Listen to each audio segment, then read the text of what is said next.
Hello guys, welcome. Collective reading tayo ngayon. Be open-minded po, hindi halos lahat makaresonate. Piliin nyo na lamang. And thank you nga po pala sa mga nag-subscribe at sa mga bumabalik. Welcome po tayo.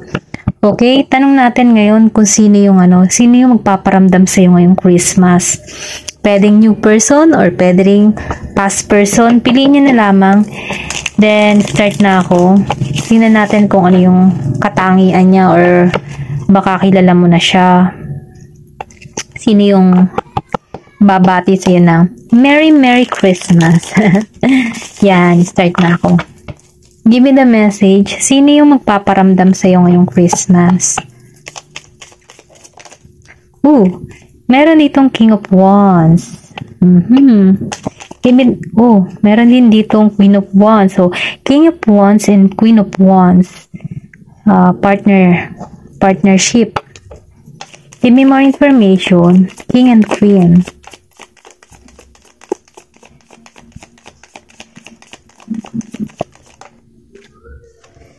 Meron ditong Queen of Pentacles, reverse.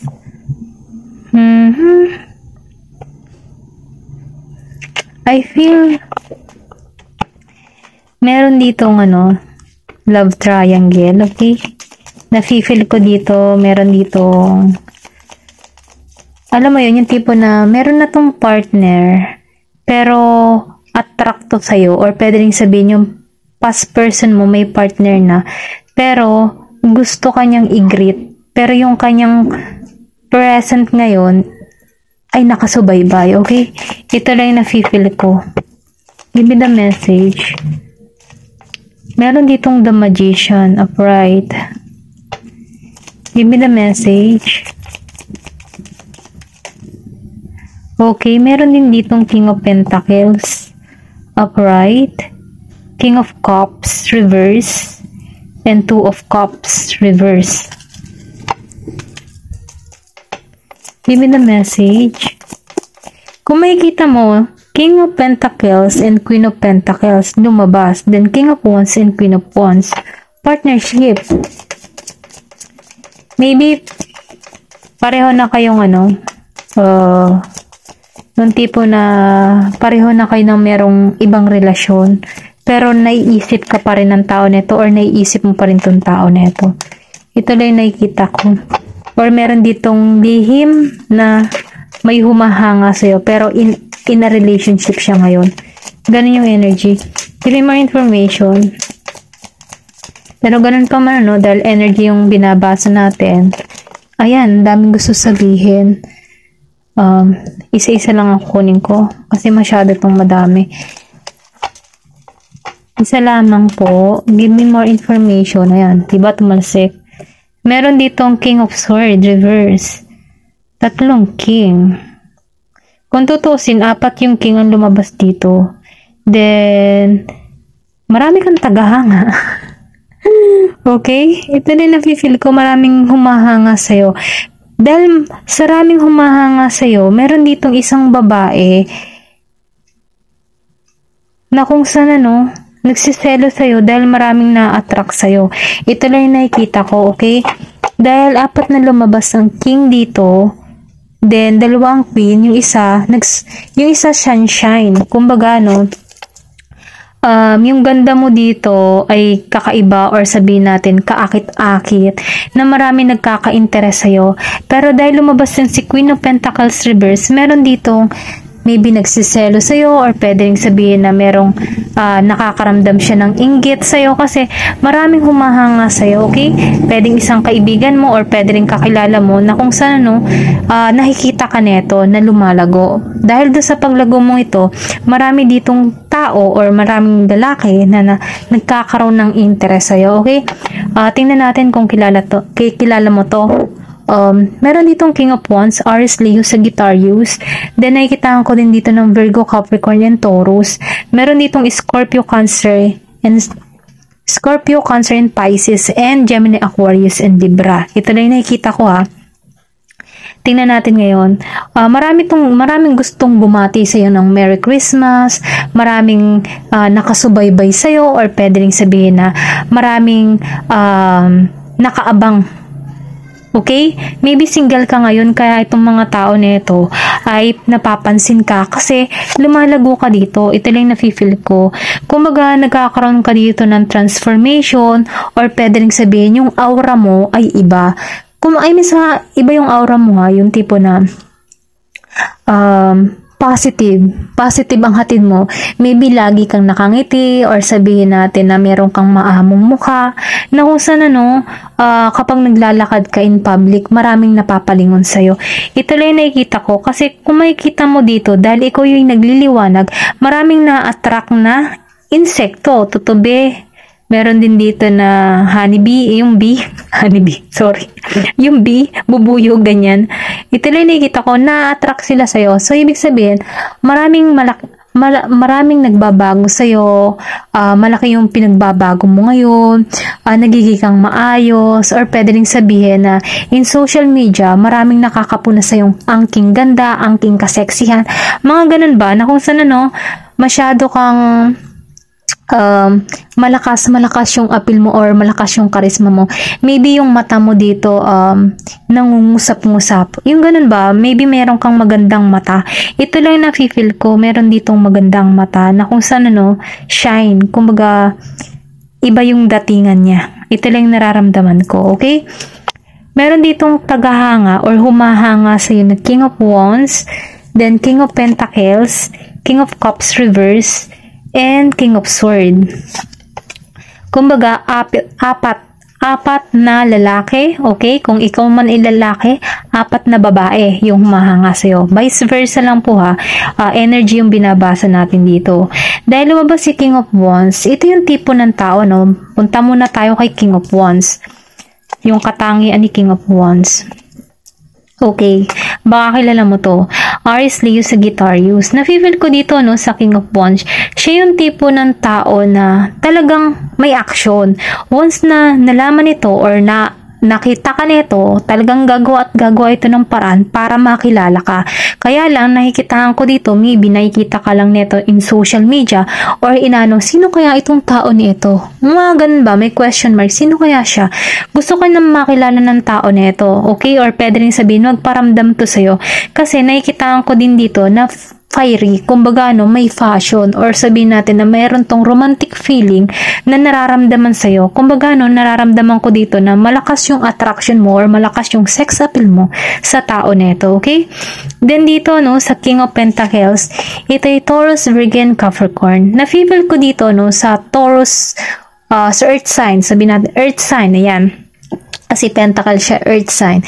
Na-feel ko dito na nakikitaan ka ng tao neto na pangbahay. Kumbaga, sinasabi na ikaw yung tipo na mabuting magiging ina, na magiging anak niya. Ganun kanya tingnan. Kasi nakikitaan ka neto ng mabuting babae or mabuting lalaki na kung saan meron ditong bahay. Kumbaga, pambahay. Ito rin nararamdaman ko. Nakikitaan ka ng tao neto na pambahay, hindi basta-basta kalad-karen, hindi lalandiin, mga ganun ba? Nakikitaan ka neto ng respetong babae. Ito na yung nararamdaman ko. Maybe yung ganda mo dito ay medyo mahinhin or pwede rin sabihin na mayroon kang dating na parang binibining Pilipinas or pwede rin sabihin na babaeng Pilipinas. Mga ganun ba? Ito na yung nararamdaman ko. May pagkamayumi. Na kung saan nakikitaan ka ng tao neto na pambahay. Okay? Ito na nakikita ko ha. Then dito si King of Cups. Si King of Cups, Scorpio, Cancer, and Pisces. Nararamdaman ko dito si King of Cups. Nahihiya to sa'yo, okay? Wala tong lakas ng loob. Maybe hindi siya masyadong confident na iharap yung sarili niya sa'yo. Ito lang nararamdaman ko kasi may pagkamahiyain tong tao neto. Pero itong tao neto, na-feel ko on travel or pwede rin sabing seaman, okay? May pagkasiman. Then, na-feel ko din dito na gusto nito mag-mensahe or mag-message sa'yo, pero pakuli-kuli. Kumbaga sa pakuli-kuli, nagdadalawang isip siya na magme-mensahe ba siya sa'yo o hindi. Kasi, naisip ng tao nito, baka deadmahin mo siya. At takot siya sa rejection, okay? Ito lang yung nararamdaman ko dito, okay? Then, dito, si King of Swords, dahil lumabas siyang naka-reverse, Pwedeng past person mo to or pwede rin kilala mo na ito si King of Swords kasi itong tao na ito takot sa'yo. Okay? Ito lang yung nakikita ko dito. Takot to sa'yo. Gusto nito magbigay ng mensahe pero hindi niya alam kung paano niya sisimulan. Ito lang nakikita ko. Gusto nito lumago yung connection pero hindi niya magawan or sabihin natin hindi niya alam kung paano siya papasok muli sa buhay mo. Meron kang person dito na Gemini, Aquarius, and Libra. Itong tao na ito takot sa'yo. Okay? Sa madaling salita, takot siya sa'yo. Hindi niya alam kung paano siya magsisimula. Hindi niya alam kung paano makikiconnect sa'yo kasi itong tao na ito ay may takot. Okay? Natakot siya sa'yo. Kasi hindi siya balanse. Okay? Nakakaramdam ako dito na hindi siya balanse sa sitwasyon niya. Hindi niya alam kung paano babalansahin, kung paano siya kukontak sa'yo. Ito lang yung nararamdaman ko. Wala siyang balanse. Once na naiisip ka ng tao na ito, hindi siya makapag-isip ng maayos kung paano maayos. Maybe nababagabag siya or sabihin natin nakokonsensya siya. Ito lang yung nararamdaman ko kasi may takot ito sa iyo. Ito lang yung nakikita ko, okay? Ito lang yung nakikita ko. Tingnan pa natin kung ano pa yung mga sign. Give me the message. Sino yung magme-mensahe or sino yung magpaparamdam sa'yo ngayong Pasko? Ngayong darating na New Year, Pasko, okay? Give me the message. Meron dito na, okay, Taurus, Virgo, and Capricorn. Ay, sorry. Hindi, fire sign pala to. Aries, Leo, Sagittarius, okay? Ito yung nakikita ko. Itong tao na ito, no? Aries, Leo, Sagittarius. Meron tong tapang at lakas ng loob. Para siyang si King of Wands. Confident to, matapang to. Hindi to nawawala ng pag-asa. Once na nakita ka nito in personal, kikilos na to, okay? Kumbaga, hindi na to magpapaka tumpik-tumpik pa. Ganun ang energy ng tao nito. Kasi may alab meron tong passion na nararamdaman sa'yo. Ganun ko to nakikita. Give me more information. Ayan, meron ditong Taurus. Lumabas sa King of Pentacles, Taurus. Nararamdaman ko dito, itong tao na ito, patient to.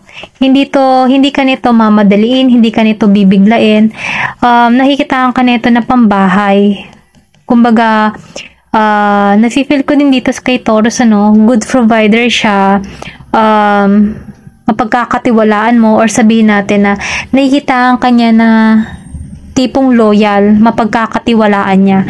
Ganun ka nakikita ng tao nito, kakaiba. Kumbaga, nagbibigay ka ng ligaya or something na sunshine para sa kanya. Kasi, meron ditong bulaklak ko, dilaw. Dilaw means happiness.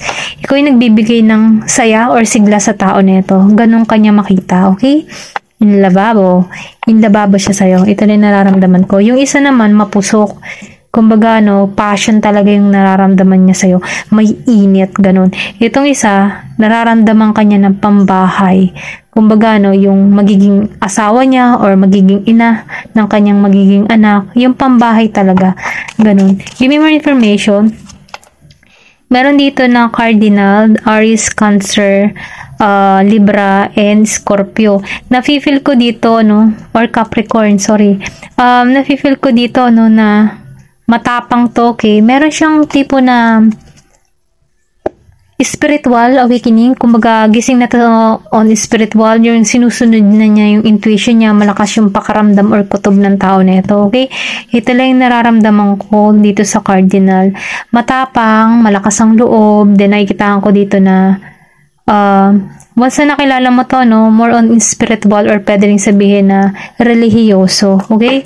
Magbibigay siya ng kaliwanagan sa'yo or payo, mga ganun ba? Ito na yung nararamdaman ko. Give me more information. Meron ditong house 11. So, nafe-feel ko, na itong tao na ito, may pagka like-minded groups. Kumbaga, siya yung makatao. or sabihin natin na mahilig siya sa pakikisalamuha, hindi siya basta-basta napanig sa isang tao lamang. Kumbaga, no, pinakikinggan niya ang bawat panig kapag nasa isang grupo. Ganun to, okay? Nararamdaman ko din dito na itong tao nito ay palakaibigan. Hindi to namimili. Kumbaga, no, hindi ka ma-out of place sa tao nito kasi kaya niyang makibagay or kaya niyang makihalubilo. Ganun yung energy nito. Kumbaga, no, friendly. Ito lang na-feel ko. Tingnan pa natin kung ano pa yung sign and clue. Baka kilala mo to or pwede rin sabihin na new. Okay? Tingnan natin kung sino tong mystery. Mystery na ito. Okay? Yan. Dagdagan pa natin. Okay. Meron ako nakikita dito na meron ditong number 2 o maybe 25 o tingnan mo, 25. December 25 pwede itong tumawag sa'yo, mag-message sa'yo ng Merry Christmas. Pwedeng kilala mo na to or pwede rin hindi, new, okay? Meron ditong letter E, then lumabas ang A, then it. Meron ditong eat. Maybe yayain ka nitong kumain sa labas or pwede rin sabihin na food lover siya, okay? Meron ditong letter L, M. Maybe mahilig tong mag-ML, 25 years old. Kaya na lang pumili. Meron din ditong 55, 52. Meron din ditong letter J, may T, then Z. Meron din dito ng number 1, 19, maybe 19 years old or 21, 29, 51, 59. Meron ditong V or victory, then 0, okay, 1955, 1952, okay, maybe pinanganak nung 1955 or 1950, 1952. Ito na nakikita ko ha. Meron din dito na, ayan, piliin nyo na lamang. 1950, 1952, 1955, or 1950 years old. Meron din ditong Q. Meron ditong 1. 1 ulit. Pinanganak nung 11, 9, 5. Meron ditong 7, 1957, 27, 57, 59, 50. Or meron din yung 8, 1987, 1985, 1980, 1982, 1978, okay? 1978, 1975, 1970, 1975. Piliin nyo na lamang. Meron ditong I, letter G, then N. Maybe yung person mo, 1985, 1991, 1981, 1982, 1985, 1980, 1975, 1978, 1970, 1972, 1975. Okay. Meron din dito, ever. Ever. Hindi ko alam kung anong ever yan eh. Dalawang best na ever. Meron niyang question mark, ever. Meron ditong true. Okay, totoo yung nararamdaman niya. Meron din ditong CHN. Maybe China. O Italy. Meron ditong Italy. Need travel. Meron ditong sure. Sigurado to. Itong tao neto cool. Or pwede rin sabing ikaw. Piliin niyo na lamang. Okay? Meron ditong kiss. Gusto ko nitong halikan. Gusto ko, like ka nito. Okay, gusto ka niya. Then, tingnan pa natin. Meron ditong key. Ikaw yung susi. Okay? Ikaw yung susi sa puso ng tao nito. Meron ditong ring. Gusto ka niyang bigyan ng singsing or pwede rin sabihin, meron ditong regaluhan ng singsing or ofera ng singsing. Or pwede rin sabihin na maybe next year ikasal ka, okay? Ito lang nakikita ko. Meron ditong leaves.